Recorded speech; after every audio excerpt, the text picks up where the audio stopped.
we are running. They keep everything in this monastery, including the records of the ancient wisdom.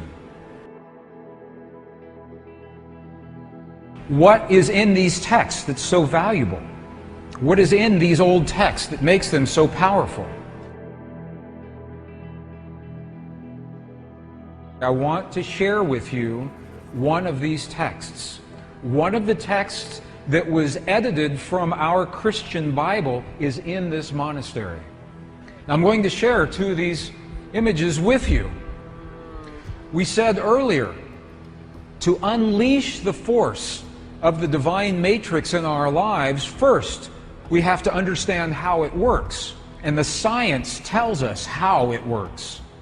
Secondly, we must speak the language that the divine matrix recognizes, and science cannot tell us that.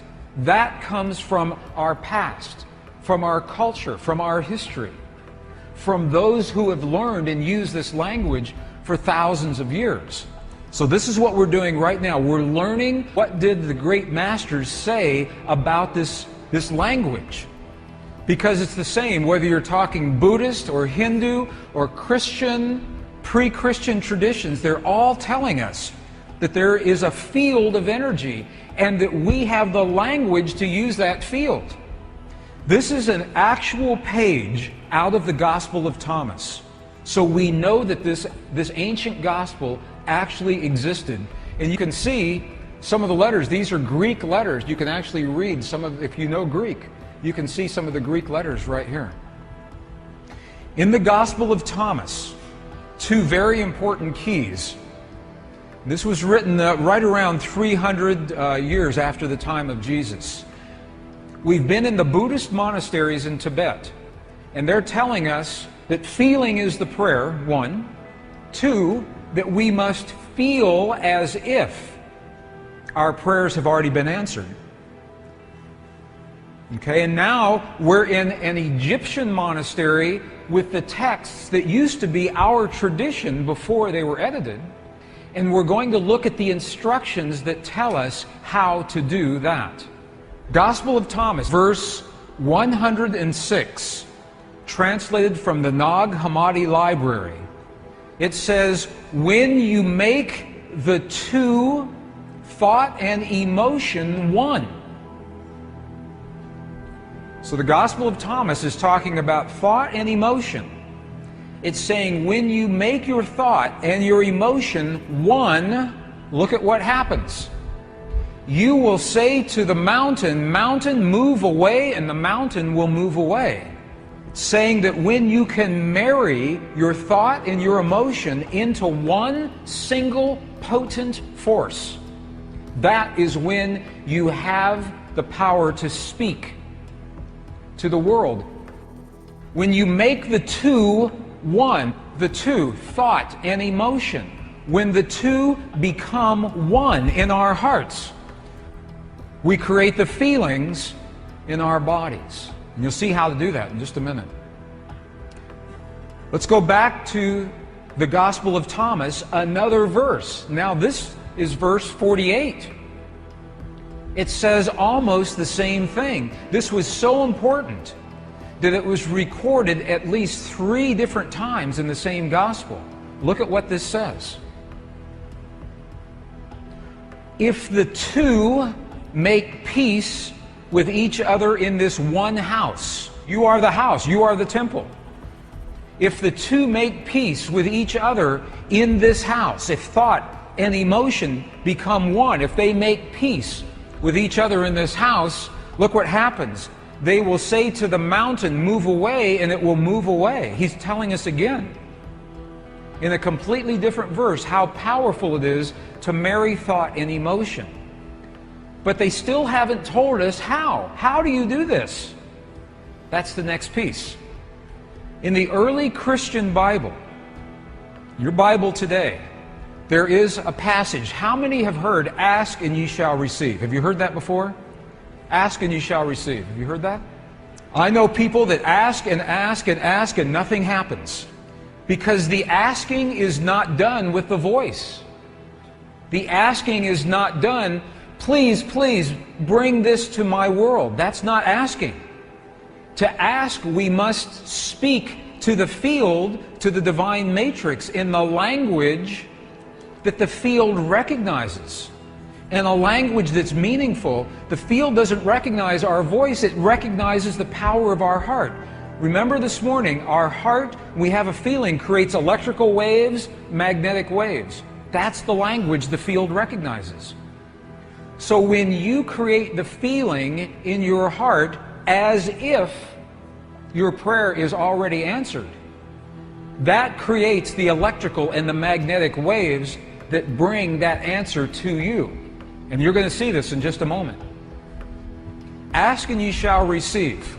While we still have this passage in our text, in the Bible that you have today, the King James Version, John 16, 23, 24, what you have is the condensed version. You have the edited version. The edited version looks like this. This is the edited version. Whatsoever ye ask the Father in my name, he will give it to you. Hitherto have ye asked nothing in my name. Ask and ye shall receive, that your joy may be full. Okay, this is the edited version. This is so amazing to me because they took out the two sentences that tell us how to ask. In the 4th century, when the edits happened, they took those two sentences out. Would you like to see those two original sentences? All things that you ask straightly, directly, from inside my name, you will be given. It says, so far you've not done this, because if we ask with our voice, we have not done this. Now here's the piece that was edited. Here is what was lost. Look at these two very powerful sentences. Ask without hidden motive and be surrounded by your answer. Be enveloped by what you desire, that your gladness be full. Look at what it's saying.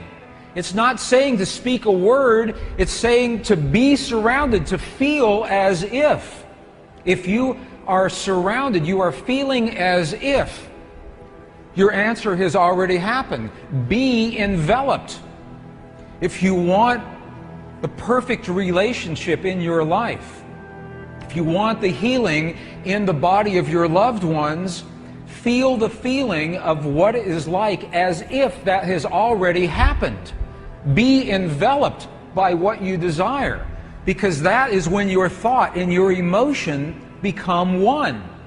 You think the thought of the healing in your loved ones, and you feel the love of that thought. They become one, and that is the language that this field recognizes. You're going to see an example of this, another example here in just a moment.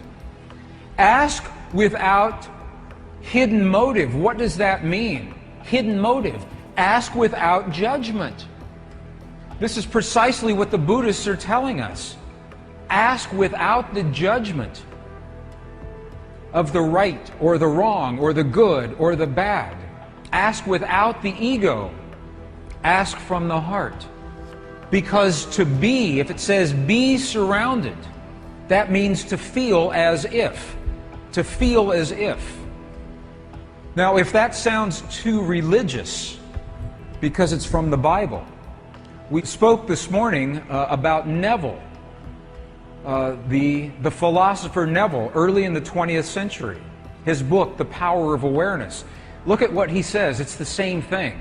Neville says, you must make your future dream a present fact now by assuming the feeling of your wish fulfilled, to come from the place that it's already happened. Have you seen martial artists when they demonstrate their focus by breaking a concrete block? Here is the secret to breaking that block. When the martial artist is focused on that block, the very last thing that they are thinking is about their hand hitting the block. Because if they think about that, they know it will hurt. So they focus on what happens after their hand has passed through the block, as if it has already happened. They focus on a place below the block and feel the feeling as if their hand is already in that place. That is a metaphor, that is an equivalent for what we're doing with the power of emotion. Feeling as if the experience has already happened.